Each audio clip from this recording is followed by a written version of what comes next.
Friends, welcome back to study with Gyan Prakash. तो आइए start करते हैं 28 अप्रैल के करंट अफेयर। पहला क्वेश्चन देखते हैं। रायसीना डायलॉग के 7वें संस्करण का उद्घाटन कहाँ पर हाल ही में प्रधानमंत्री मोदी जी के द्वारा किया गया है? तो इसका आंसर हो जाएगा ऑप्शन बी। रायसीना की जो पहाड़ियाँ हैं ये कहाँ पर स्थित हैं? ये दिल्ली में ही स्थित हैं। तो इसका जो उत्तर होगा वो ऑप्शन बी हो जाएगा, दिल्ली। देखिए फ्रेंड्स, अभी हाल ही में रायसीना डायलॉग का उद्घाटन किया गया है प्रधानमंत्री मोदी के द्वारा। और याद रखना, इसका जो उद्घाटन स्थल है वो दिल्ली है। 25 अप्रैल से लेकर 27 अप्रैल तक रायसीना डायलॉग का जो कार्यक्रम है ये चल रहा है।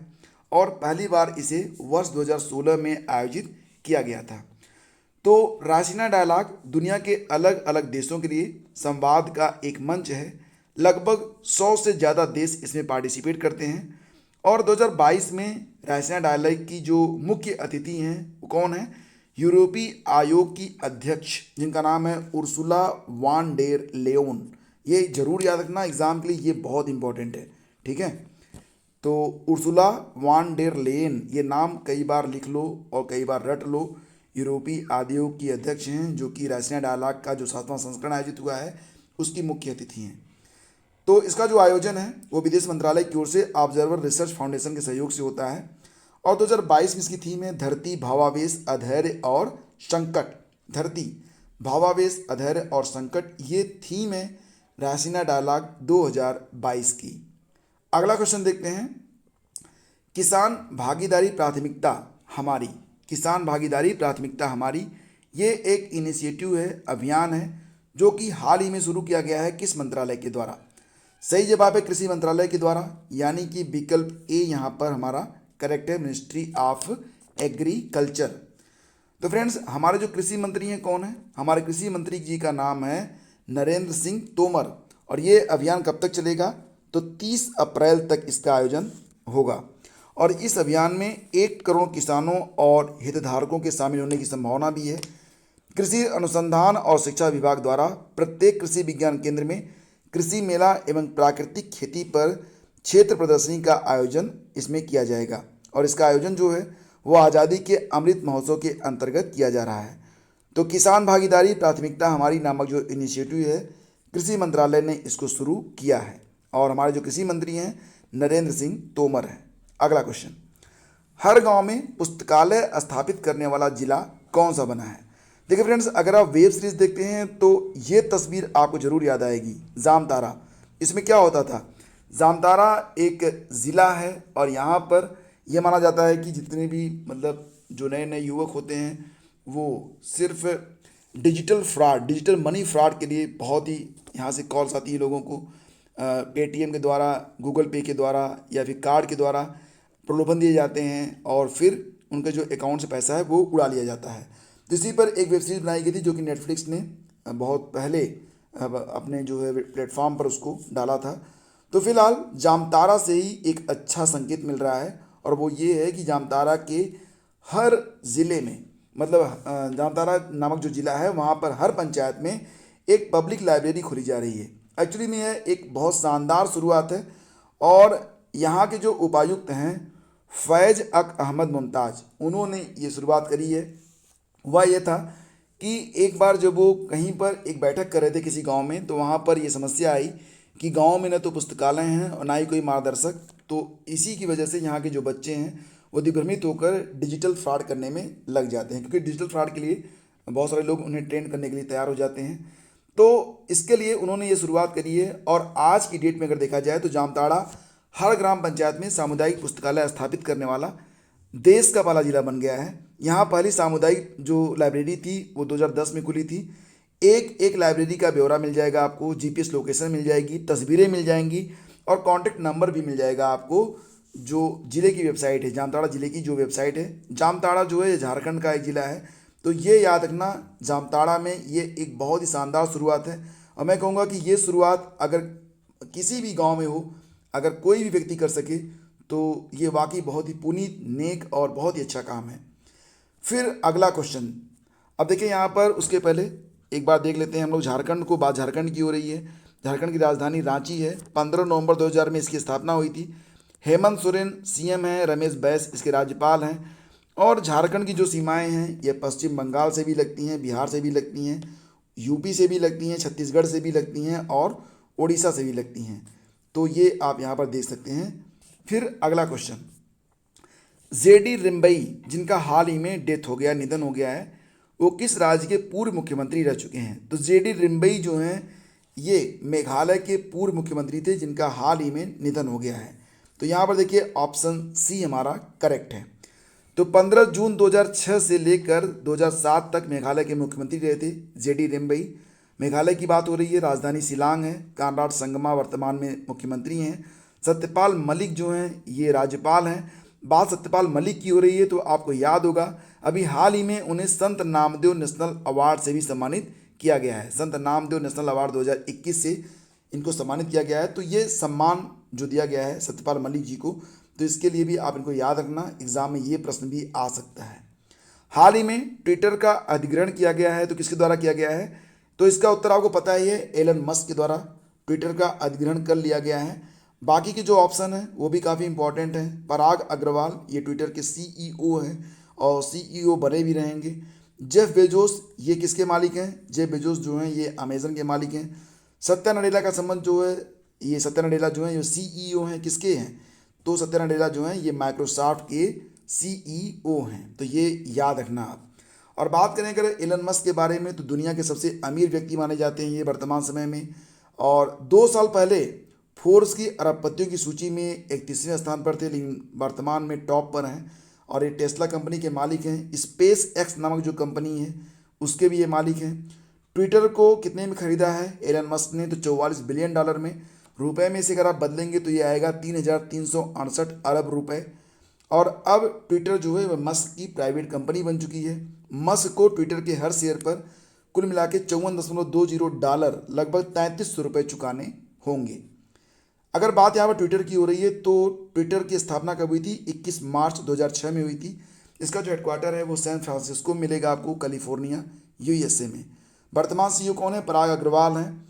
और इसको स्थापित किया गया था जैक डॉर्से, बिड स्टोन और इवान विलियम्स के साथ साथ नोवा ग्लास के द्वारा। तो 4 लोगों ने मिलकर इसे 2006 में स्थापित किया था। अब आपके लिए एक क्वेश्चन है कि फेसबुक की स्थापना किस वर्ष में की गई थी? नीचे कमेंट करके आप बताइए। इसरो ने किस ग्रह के लिए स्पेस ब्रिक्स बनाने की तकनीक को विकसित किया है? तो स्पेस ब्रिक्स यानी कि ये जो एक ग्रह है वहाँ पर आने वाले समय में तो स्पेस रिसर्च सेंटर बनाए जाएंगे, जिसके लिए दुनिया का हर देश प्रयास कर रहा है। तो एक ऐसा ब्रिक्स यहाँ पर देखिए बनाया जा रहा है जिसके द्वारा ये जो ग्रह है, कौन सा ग्रह है? मार्स है, मंगल। आपको बता ही देता हूँ, मार्स पर जो स्पेस स्टेशन बनाए जाएंगे वो इसी ब्रिक्स से बनाए जाएंगे। तो ये जरूर याद रखना आप। और इसको बना रहा है कौन? इसको बना रहा है इसरो। किसके साथ बना रहा है? इंडियन इंस्टीट्यूट ऑफ साइंस के साथ मिलकर।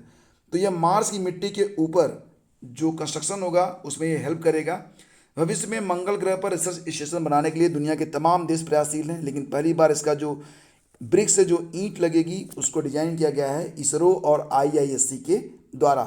देखिए फ्रेंड्स, अगर बात मंगल की हो रही है तो जो मंगल का एटमॉस्फियर है पृथ्वी की तुलना में 100 गुना पतला है।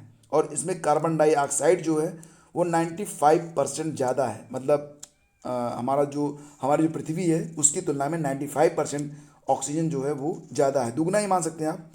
तो सूर्य से जो पृथ्वी की दूरी है 15 करोड़ किलोमीटर है, जबकि सूर्य से मंगल की जो दूरी है यह 23 करोड़ किलोमीटर है। और मंगल पर गुरुत्वाकर्षण पृथ्वी की तुलना में छठा है। ठीक है, तो ये भी आपको याद रखना होगा। फिर आगे बढ़ते हैं। कौन सा राज्य प्रतिवर्ष 18 दिसंबर को अल्पसंख्यक अधिकार दिवस माइनॉरिटी राइट डे के रूप में मनाएगा? 18 दिसंबर को तो माइनॉरिटी राइट डे के रूप में 18 दिसंबर को सेलिब्रेट करेगा तमिलनाडु। तो ऑप्शन डी यहाँ पर आपका करेक्ट है। तो देखो फ्रेंड्स, ग्रामीण क्षेत्रों में अल्पसंख्यक छात्राओं के लिए कक्षा 3 से 5 तक 500 रुपये और 6 के बच्चों को 1000 रुपये की शिक्षा सहायता भी देगा तमिलनाडु। और तमिलनाडु ने 14 अक्टूबर को, जो कि डॉक्टर BR अम्बेडकर जी की जयंती थी, उसको समानता दिवस के रूप में घोषित किया है। और भारतीय जनता पार्टी ने डॉक्टर BR अम्बेडकर जयंती को किस रूप में मनाया था? सामाजिक समरसता दिवस के रूप में। पशुपालन को समर्पित सामुदायिक रेडियो स्टेशन दूधवाणी का हाल ही में प्रधानमंत्री मोदी ने कहाँ पर उद्घाटन किया है? तो दूधवाणी ये शुरू किया गया है गुजरात में। ऑप्शन सी यहाँ पर करेक्ट है।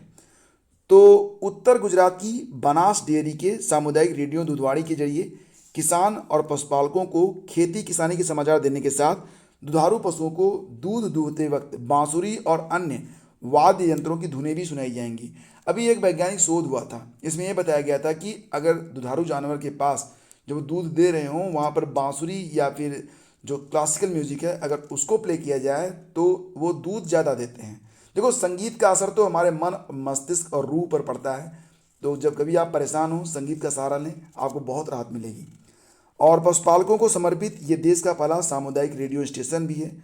दृष्टिबाधित लोगों के लिए अभी हाल ही में एक रेडियो स्टेशन लॉन्च किया गया था, इसका नाम था रेडियो अक्ष।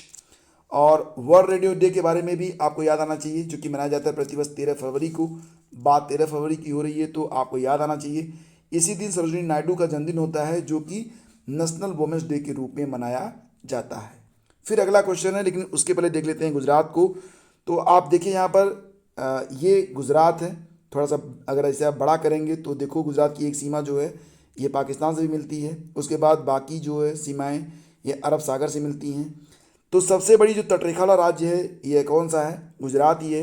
काकरापार एटॉमिक पावर स्टेशन भी आपको मिल जाएगा गुजरात में। भारत का जो पहला रेलवे विश्वविद्यालय खुलेगा वो गुजरात में ही खुलने जा रहा है। देश की जो पहली इलेक्ट्रिक सिटी है केवड़िया, ये गुजरात में ही स्थित है। Vikram Sarabhai children innovation centre खुलेगा गुजरात में। देश की पहली स्टील सड़क बनी है गुजरात में। और हनुमान जी की अभी हाल ही में 108 फीट ऊंची प्रतिमा का उद्घाटन प्रधानमंत्री मोदी ने किया था मोरबी, गुजरात में। गुजरात के बारे में बात करें तो राजधानी गांधीनगर है। गांधीनगर जो है ये हमारे गृह मंत्री अमित शाह की कॉन्स्टिट्यूंसी भी है। और सीएम कौन है? भूपेंद्र पटेल हैं। राज्यपाल कौन है? आचार्य देवव्रत है। फिर देखिए अगला क्वेश्चन, हाल ही में किसे Commonwealth points of light award के लिए चुना गया है? ये प्रश्न बहुत ही अच्छा है, बहुत ही इंपॉर्टेंट है। और ये हैं बांग्लादेश के Kishore Kumar Das, Commonwealth points of light award के विजेता 2021 के लिए। तो बांग्लादेश की एक शिक्षक चैरिटी संस्था है जिसका नाम है विद्यानंदो। तो विद्यानंदो की स्थापना हुई थी 2013 में। और विद्यानंदो जो है ये 5 प्राइमरी स्कूल को संचालित करता है, जिसमें गरीब बच्चों को, जो अनाथ बच्चे हैं, उनको निःशुल्क शिक्षा भी प्रदान की जाती है। ब्रिटिश उच्चायोग ने कहा कि बच्चों की शिक्षा की पहुंच बढ़ाने के लिए असाधारण काम करने के लिए ये जो पुरस्कार है ये विद्यानंदो के संस्थापक किशोर कुमार दास को प्रदान किया जाएगा। तो किशोर कुमार दास, ये याद रखना, ये आने वाले समय में जो भी परीक्षाएं होंगी उसमें ये प्रश्न कई बार रिपीट होने वाला है। फिर अगला क्वेश्चन होगा कि हाल ही में किसने एमिलिया रोमाग्ना ग्रांड प्रिक्स का खिताब जीत लिया है? अब याद करो कि 2022 में अब तक कितने ग्रैंड प्रिक्स हो चुके हैं? 4 हो चुके हैं। चारों के नाम आपको याद आ रहे हैं? आगे बताता हूँ। सबसे पहले देख लेते हैं एमिलिया रोमाग्ना ग्रैंड प्रिक्स के बारे में। तो इसके विजेता कौन बने हैं? Lewis Hamilton, Valtteri Bottas, Max Verstappen, उपरोक्त कोई नहीं। फिलहाल अभी तक जो 4 ग्रैंड प्रिक्स हुए हैं उसमें सिर्फ 2 खिलाड़ियों का जलवा रहा, वो भी अल्टरनेट, एक बार वो तो एक बार वो। मतलब इस बार कौन जीता है? इस बार जीते हैं मैक्स वर्स्टेपन। अच्छा, मैक्स वर्स्टेपन कहाँ के रहने वाले हैं? नीदरलैंड के। क्या चलाते हैं मैक्स वर्स्टेपन? तो नीदरलैंड के खिलाड़ी हैं, रेडबुल के ड्राइवर हैं। तो एमिलिया रोमाग्ना ग्रैंड प्रिक्स को जीता है मैक्स वर्स्टेपन ने। अब देखो, जो 2022 की पहली ग्रैंड प्रिक्स थी वो थी Bahrain grand prix. Bahrain grand prix इसको जीता था चार्ल्स लेकलॉक ने, जो कि फरारी के ड्राइवर हैं और मोनाको के निवासी हैं। उसके बाद जो दूसरा ग्रैंड प्रिक्स हुआ वो था सऊदी अरब ग्रैंड प्रिक्स। इसको जीत लिया किसने? मैक्स वर्स्टेपन ने। फिर होता है तीसरा वाला Australian grand prix. Australian grand prix हुआ तो इसको जीत लिया किसने? चार्ल्स लेकलॉर्क ने जीता। फिर लास्ट वाला हुआ एमिलिया रोमाग्ना जो अभी हुआ है, इसको फिर किसने जीत लिया है? मैक्स वर्स्टेपन ने। तो अभी तो जो मुकाबला है बराबरी का चल रहा है। और फ्रेंड्स, इसी के साथ आपको याद दिला दें कि अप्रैल 2022 में बैडमिंटन एशिया चैंपियनशिप 2022 का आयोजन भी हो रहा है। तो इसका आयोजन फिलीपींस में चल रहा है और 2022 में इसका 40वां संस्करण आयोजित किया जा रहा है। और 26 अप्रैल को हाल ही में मनाया गया विश्व बौद्धिक संपदा दिवस, जिसकी थीम है intellectual property and youth innovating for a better future. तो फ्रेंड्स, ये थे आज के प्रश्न और उम्मीद करता हूँ कि ये सेशन आपको ज़रूर पसंद आया होगा। और अब मैं आपसे आज एक प्रश्न पूछूंगा, तो वो प्रश्न क्या है? देखो, यहाँ पर प्रश्न ये बनेगा आपसे कि उत्तर प्रदेश किस फसल का सबसे बड़ा उत्पादक नहीं है? 4 ऑप्शन मैं आपको दूंगा। पहला ऑप्शन में आएगा, देखो प्रश्न समझ गए आप, दोबारा से बता दूं, उत्तर प्रदेश किस फसल का सबसे बड़ा उत्पादक नहीं है? पहला तो है आपका आलू, दूसरा विकल्प आएगा आपका ऑप्शन बी चावल, फिर तीसरा ऑप्शन आपको देता हूँ ये है गन्ना, चौथा ऑप्शन देता हूँ आपको व्हीट यानी कि गेहूँ। तो इनमें से किसका उत्तर प्रदेश सबसे बड़ा उत्पादक नहीं है? बस इसका उत्तर आपको नीचे बता देना है। और अगर ये सेशन दोस्तों आपको अच्छा लगा है तो इसे लाइक करके जाइएगा, अपने दोस्तों के बीच इसे शेयर कर दीजिएगा। इसी से हमें मोटिवेशन मिलता है और इसी से हम आपके लिए कड़ी मेहनत करते हैं ताकि आप अपने मंजिल तक पहुंच सकें। Thank you so much, have a great day, जय हिंद।